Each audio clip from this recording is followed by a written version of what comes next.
కలియుగంలో భక్తి తగ్గిపోయిందనంటారు. కానీ తిరుమల కొండల మీద ఆ రాత్రి జరిగిన సంఘటన ఇప్పటికీ చాలా మందికి అర్థం కాలేదు. ఆ రోజు తిరుమలలో భారీ వర్షం పడుతోంది. ఘాట్ రోడ్ మొత్తం పొగమంచుతో కప్పబడింది. రోడ్డు మీద ఒక్క వాహనం కూడా లేదు. అప్పుడే ఒక భక్తుల బస్సు నెమ్మదిగా కొండదారిలో ప్రయాణిస్తోంది. బస్సులో ఉన్న వాళ్లంతా స్వామి దర్శనం చేసుకుని తిరిగి వెళ్తున్నారు. కానీ ఎవరూ ఊహించని ప్రమాదం ఒక్కసారిగా ఎదురైంది. అకస్మాత్తుగా బస్సు బ్రేకులు పనిచేయడం ఆపేశాయి. డ్రైవర్ గట్టిగా బ్రేక్ నొక్కాడు. కానీ బస్సు ఆగలేదు. స్టీరింగ్ అదుపు తప్పింది. వర్షంతో తడిసిన రోడ్డుపై బస్సు జారిపోవడం మొదలైంది. కొండ అంచు కేవలం కొన్ని అడుగుల దూరంలో మాత్రమే ఉంది. లోపల ఉన్న భక్తులు భయంతో ఏడవడం మొదలుపెట్టారు. చిన్నపిల్లలు అరుస్తున్నారు. కొంతమంది కళ్ళు మూసుకుని ప్రార్థిస్తున్నారు. అప్పుడు ఆ బస్సులో ఒక్కసారిగా ఒక అరుపు వినిపించింది. గోవిందా!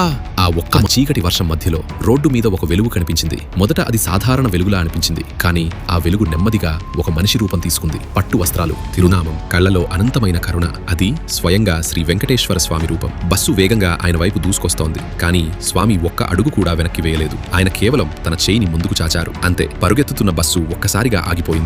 ఎలాంటి ఢీ లేదు, ఎలాంటి శబ్దం లేదు. ఎవరో చేతితో పట్టుకున్నట్టుగా ఆ బస్సు అక్కడే నిలిచిపోయింది. కొన్ని భక్తులు ఏడుస్తూ బస్సు నుంచి కిందికి దిగారు. స్వామి అంటూ రోడ్డు మీదే మోకాళ్లపై పడిపోయారు. కానీ కేవలం తడిసిన రోడ్డు మీద 2 పవిత్ర పాదాల గుర్తులు మాత్రమే కనిపించాయి. ఆ పాదాల చుట్టూ తులసి ఆకులు తడిగా పడి ఉన్నాయి. మరుసటి రోజు ఆ ప్రాంతంలోని సీసీటీవీ ఫుటేజ్ చూసిన అధికారులు షాక్ అయ్యారు. ఎందుకంటే బస్సు అకస్మాత్తుగా ఆగినది కనిపించింది. భక్తులు ఏడుస్తూ దిగినది కనిపించింది. కానీ మధ్యలో నిలబడ్డ ఆ దివ్య రూపం మాత్రం వీడియోలో కనిపించలేదు. ఆ రోజు నుంచి తిరుమలలో ఒక మాట ఇంకా వినిపిస్తూనే ఉంది. నిజంగా గోవిందా అని పిలిస్తే స్వామి ఎప్పుడూ ఆలస్యం చేయరు.